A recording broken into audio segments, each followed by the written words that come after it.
Welcome to Inspiring Nations with Sonja Keeve podcast show. Question: where do you draw your inspiration? Join us as we feature women across the globe with incredible stories of how they inspire nations every day. Now, here is your host, Sonja Keeve.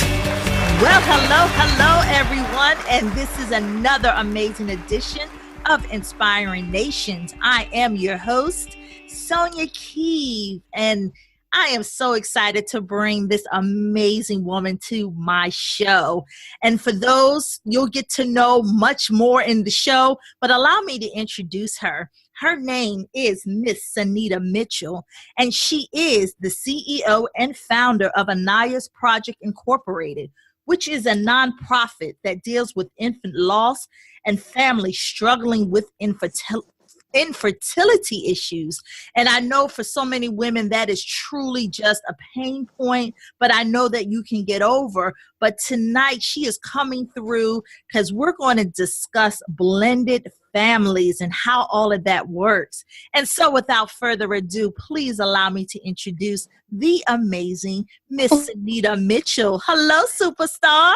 Hello, how are you? Thank you so much. Yes, I am so excited to have you on the show. I know our schedules were so crazy, but I am so glad that we are able to connect.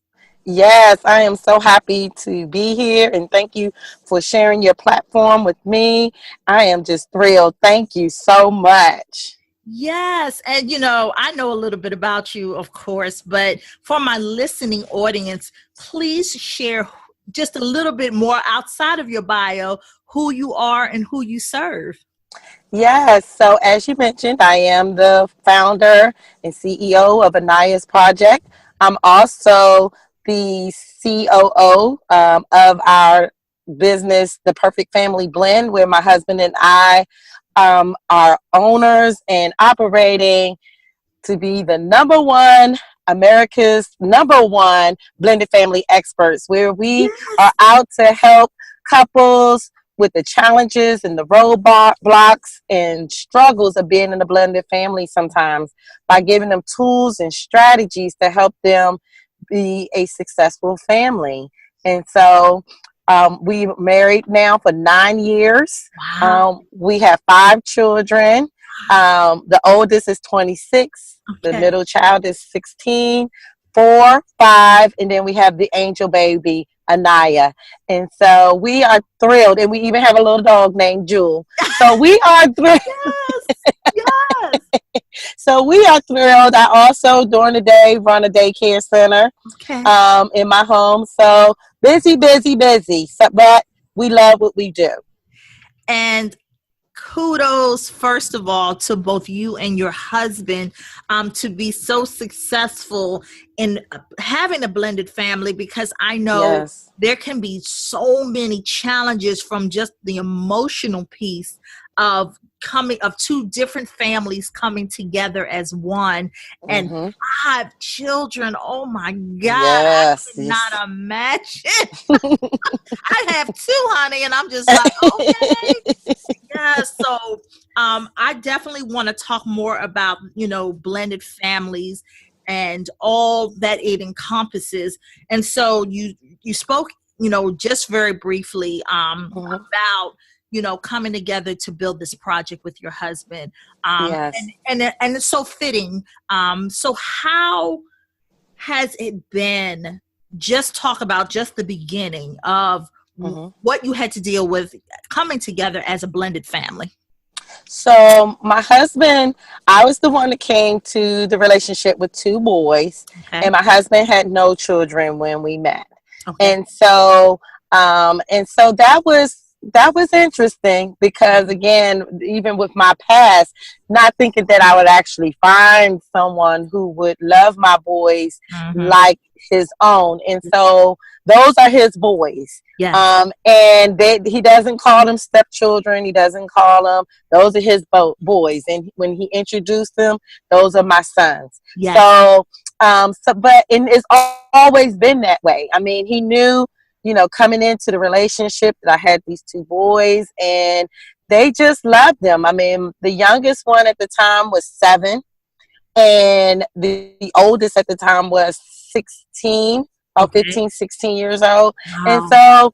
so, yeah, so they was at two different places, and having to meet this new person Yeah. was very interesting. But yeah, it was cool. It was cool for us. It was just more or less the co-parents. Yes. That was the probably the most difficult part. The children were fine. It was the co-parents. Yeah. Yes. Yeah, and it always is, because children truly are so much better at adapting to, not adapting, but being able to move into a situation and be okay, and Hmm. and not have the issues. It's really the adults that have the problem. And so Exactly. and so with your new company, called Blended Families, um, Hmm. what are some of the challenges that you all have seen maybe so far with some of the people that may come to you, like couples that come to you, and they may not be married, but are now just really getting started with, how do I start in this blended family? Like, where do I exist? Right. So, one of the challenges can be with the perfect family blend, we deal with the boundaries. First, you want to set up boundaries. Yes. So, we made it very clear at the beginning where the co parents, the dads, were used to just texting me. Okay. And so they had a lot of access to me that now that I had a fiance, when I had a fiance, it was, he wasn't all the way in on the text messages, Yeah. but I would always let him know, like, so and so called, he's going to pick up, Daniel, Yeah. or so and so called, he's going to come pick up Keith. And so it was very important to establish those boundaries and to make the the person you are engaged to or dating feel like they Yeah. are a part. So you have Yes. to immediately let them know and build up that comfort, because there are two different men come in this picture that I'm operating with, and then I have this one man, and so you have to build those boundaries, which then builds trust. Yes. And so he can trust me to Hmm. say, I've talked to these two other men and he's okay. Once we became married, we all sat together and we made it clear, okay, now that we're married, you're not going to just text her. You need to text me and her, so Yeah. that we're all on it, so that we understand what is really going on, so that if I don't respond, he can respond, and he can respond on behalf of me.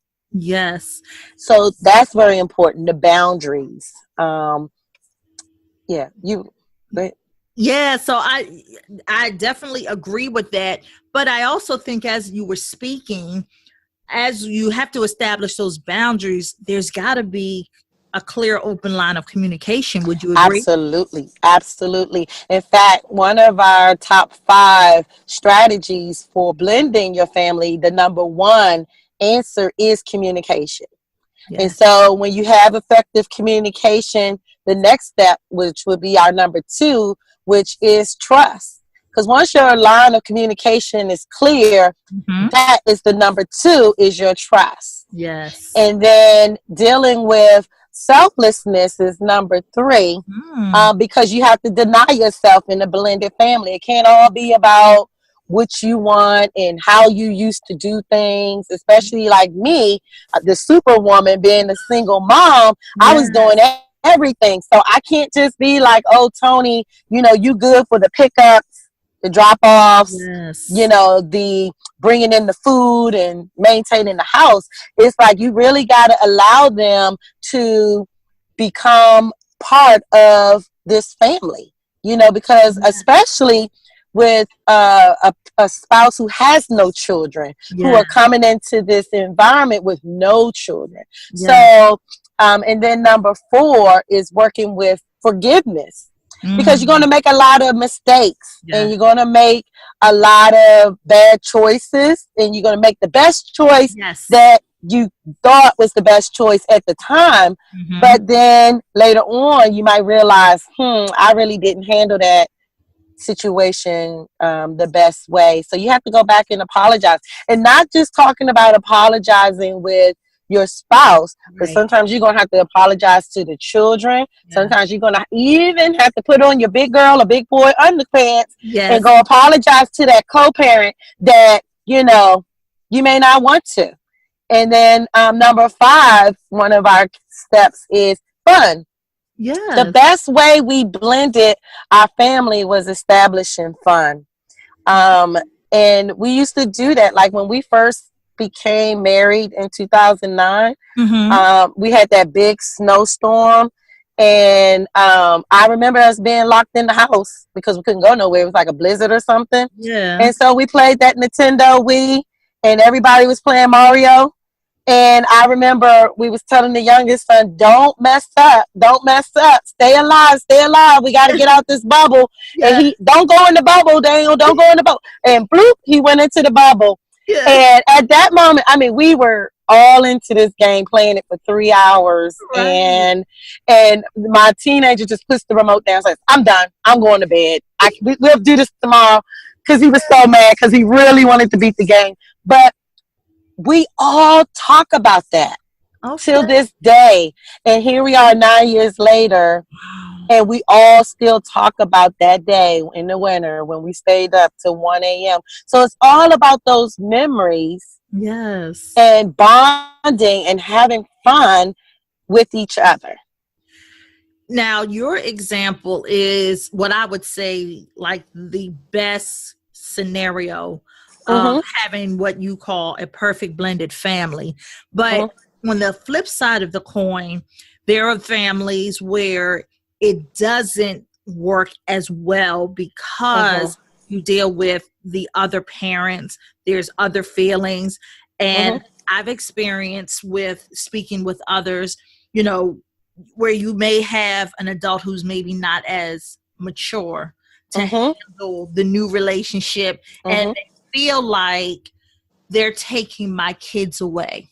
Yeah, that's a big part. So how do you counsel someone where they feel like, well, all I have is my kids, and now he or she is with this new person, and they're creating this family, but I got to still co-parent. Right. Yeah. And so even though it's called the perfect family blend, doesn't make it perfect. It just means that you're perfect for each other. So even though we're not saying it's perfection, that we got it all together, but that perfect family blend is that we are perfect for each other.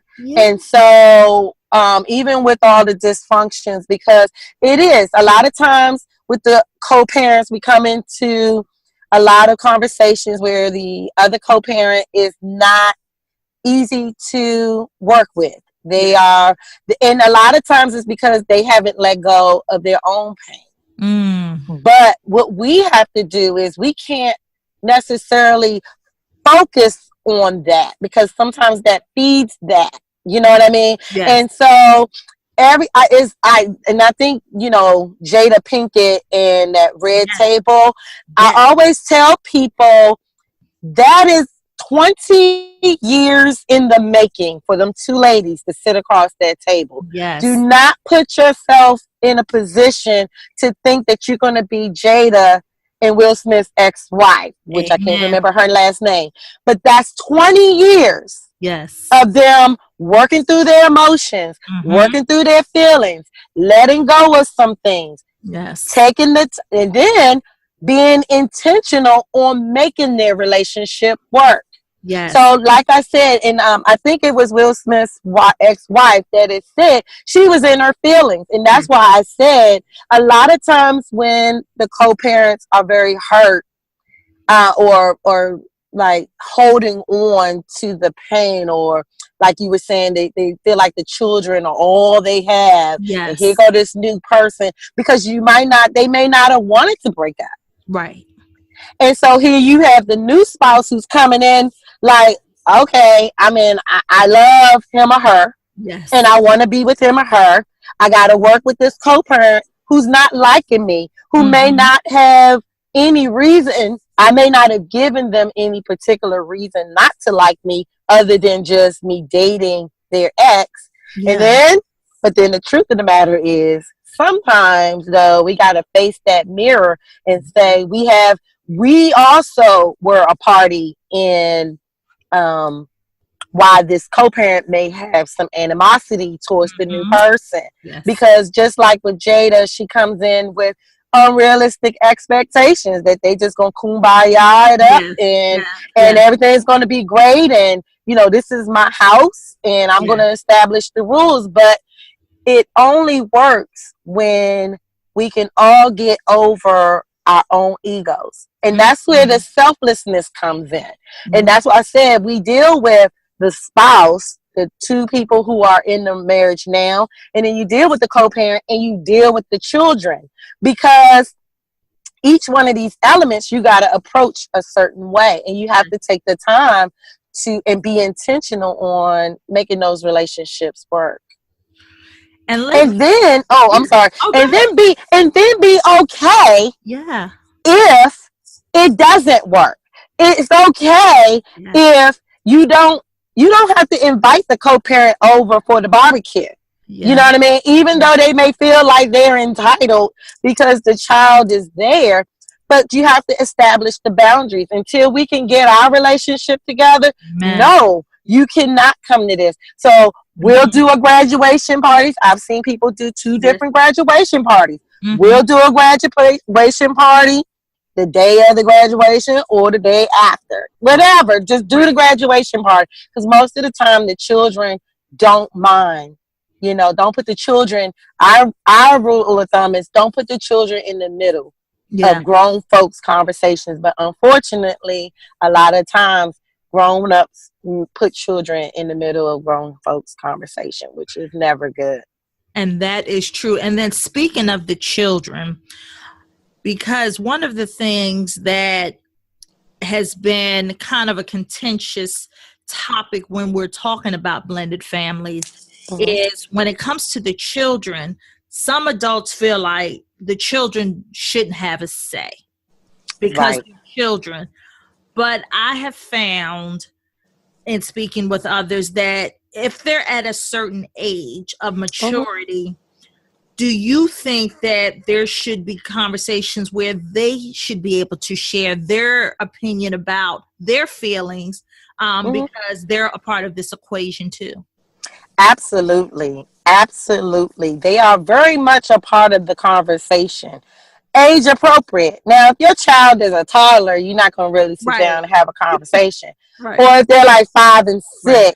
Mm-hmm. although there are some very mature 5 and 6 and 7-year-olds. Right. But say, for instance, with when we first met, my youngest was about 6 or Okay. 7 years old. Mm-hmm. And so telling him what was going on, you don't have to go into the nitty gritty of, but we did say, we're going to get married. Of course, he has his childhood questions, Yes. well, what does that mean? And why do I have to wear this? And why am I going to have to do that?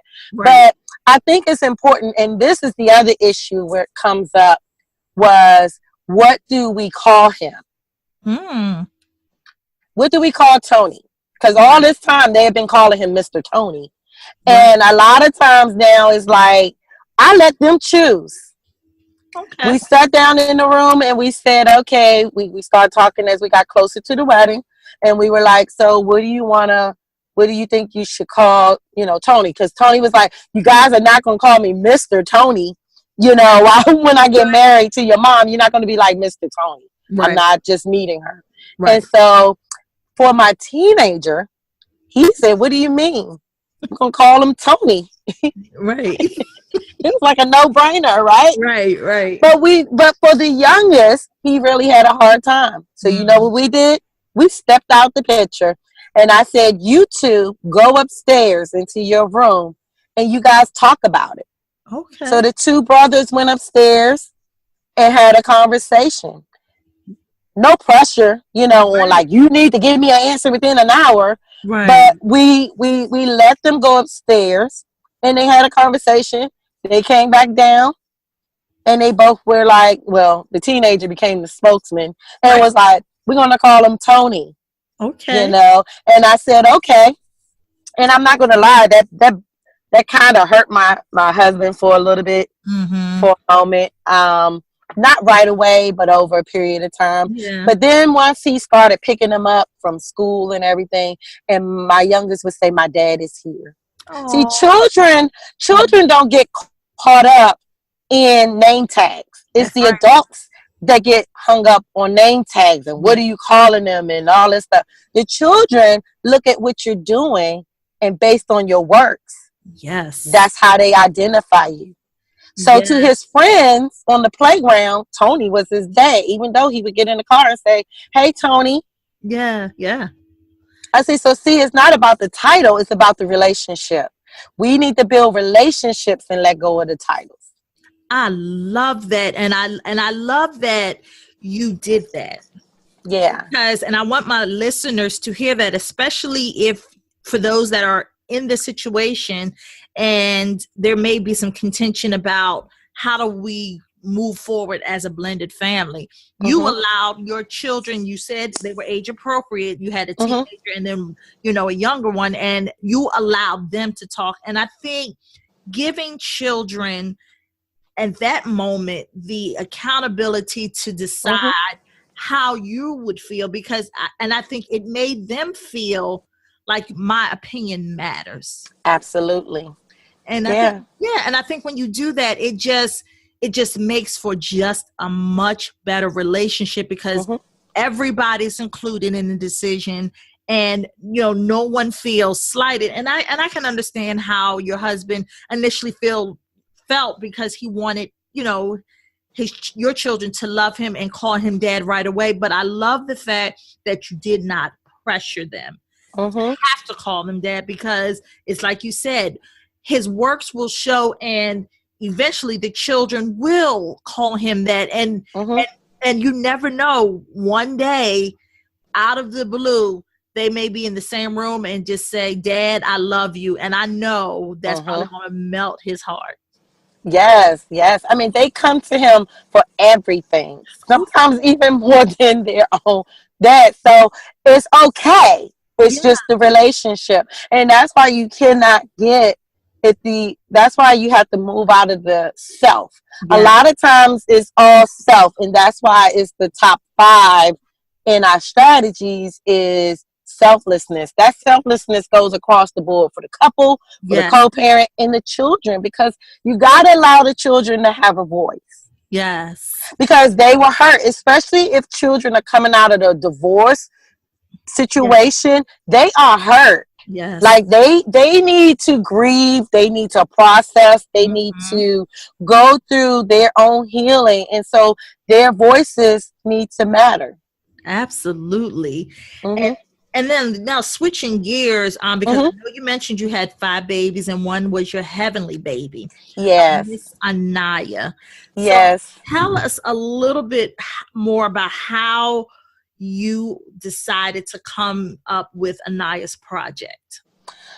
So we were newlyweds, and like really newlyweds. We were about 3 months in when we found out we were pregnant with Anaya. Very excited.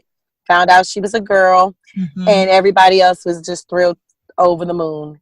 And so in April 2010, on April 26th, I would have to deliver her via C-section, emergency C-section, and we thought that she would survive because she had all of the odds in her favor. She was a Black baby, and she's a girl. So with all those odds, they really thought she would be able to pull through.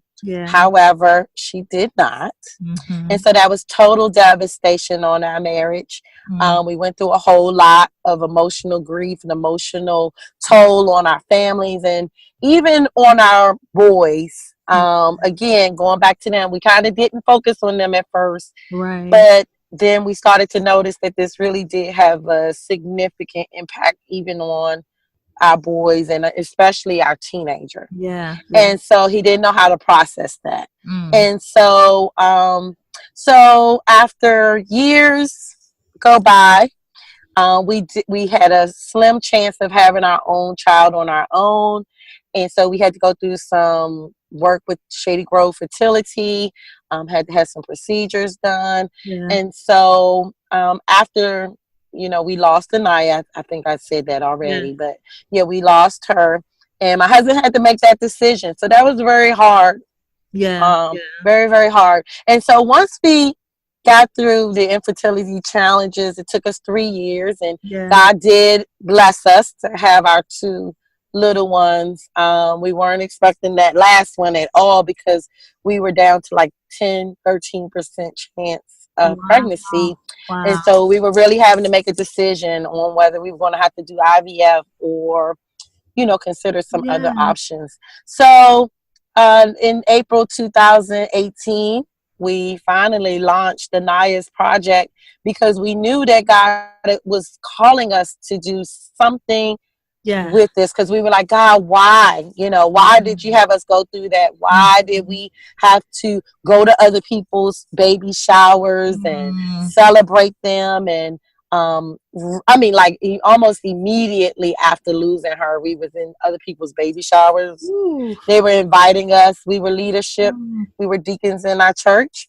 So we Yes. had to be there for certain things, and then certain close friends. So Yeah. anyway, we were happy to announce to launch Anaya's project, which is to help couples or families deal with the devastation Yeah. of losing a pregnancy, because we did lose another baby in between that. Yeah. I did miscarry Mm. again very early on with that Mm. one. Mm. And so we know what it's like to miscarry. We know what it's like to deal with the baby that doesn't make it. We know what it's like to have those odds against you, Yeah. saying that you cannot do something that you really want to do, Mm. especially when you're in a blended family. Because, again, my husband didn't have any children, but I knew he really wanted children. And Yeah. here is, all these other times I've been pregnant, and this one man that I've committed my life to, I can't give him that one thing. So Mm. that actually caused me to go into depression. Mm. And so all of these things helped us to birth Anaya's project. And Yeah. so we are so thrilled to be able to serve this community that is often overlooked or Yeah. not seen as significant, Mhm. because most people don't understand it unless you go through it. Yeah. And so yeah, and so this is our mission. So we actually have a brunch coming up Okay. in August 18th, Okay. right here in the Capitol Heights area at the Mercy Grace Center on August 18th from 10 to 2. Okay. So people can find out about that on our website, anayasproject.org. So we're very excited to just really get going. We have a lot of wonderful events to help families cope and deal with loss.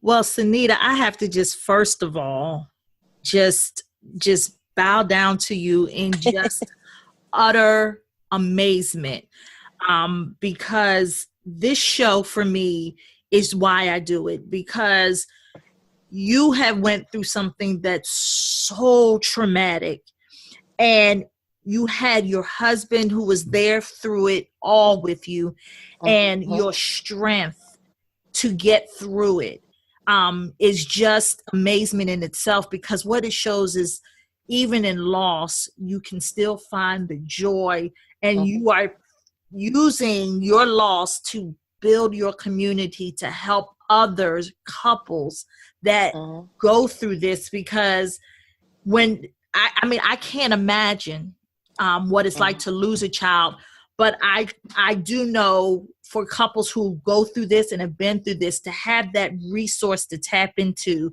to have Mhm. someone that they can talk to and relate to about it. I know there's strength in that. So I just want to say just kudos to you and your husband for just having the God strength, because I know there's nothing but God that got you. That's nothing but God. Yeah, Yes, yeah. absolutely. Yeah, so I know it's nothing but God. And so for my listeners, I definitely want you to find the information for the conference. And you said it's August 18th? Yes, the brunch is on August 18th, and that's Okay. with the Naya's Project. And Okay. we do have our first, the Perfect Family Blend Conference will be held in September, Nice. September 28th through the 29th. And that is for the blended families. And even if couples who are not in the blended family want to attend, it's going to be something for everybody there. Yeah. But the main focus is going to be on the blended family. Yes. And they can find out information at the Perfect Family Blend Conference .eventbrite on Oh, Eventbrite. Yep. okay. And then, of course, before I let you go, the reason why that I know Miss Sanita, because she and I had the amazing opportunity to be a part of a book anthology project entitled Women Inspiring Nations. And in Yes. her title, I know she talked about Anaya and Mhm. and the whole blended family. But I Mhm. really want to know what made you say yes to that project. Well, just the title itself, Women Inspiring Nations. Yes. Again, because like you said, going through such a traumatic event, Yes. life-changing event, I know that there are millions of women out there who are suffering in silence because they Mhm. don't have a voice. They don't Mhm. know how to process their pain, or they don't think that the pain is normal.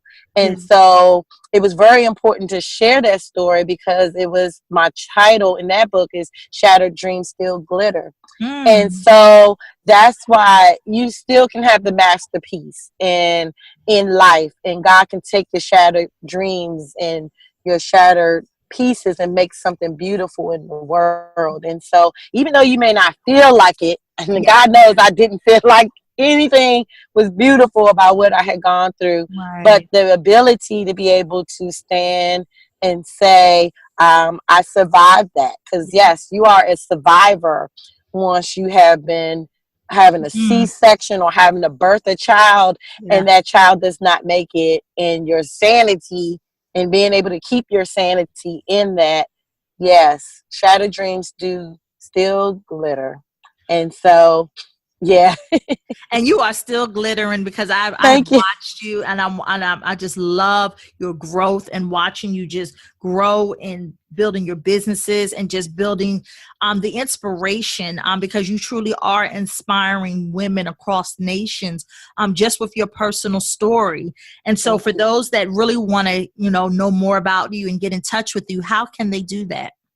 So to learn more about me, myself, you can go to sanitamitchell.com, Okay. and I have a website there so you can learn more about me, and you can connect with Anaya's project as well as the Perfect Family Blend on my website, or you can like us on Facebook, where the Perfect Family Blend on Facebook, the Perfect Family Blend on Instagram. We Yes. are Anaya's Project on Instagram. We are Anaya's Project on Facebook and Twitter. Okay. So you can find us on all social media handles. Well, there you go. You have all of those wonderful connection points to reach Sanita and to hear more about Anaya's project and the Perfect Blended Family. And so before I let you go, I always ask this of my guests. I'm going to give you 3 words, and I want you to tell me the first thing that comes to mind when you hear them. Okay? Okay. Okay. The first word is faith. Mm. Oh, so give you that word right now when the first word I think of. Oh, okay. Faith. Uh, Hope. You got to have it. That's it. I don't have one word for faith, but it's necessary. I would say Mhm. necessary. Mm-hmm. Love, Strength. inspiration. Hope. Well, Miss Sanita Mitchell, it was truly my pleasure to have you on my show today.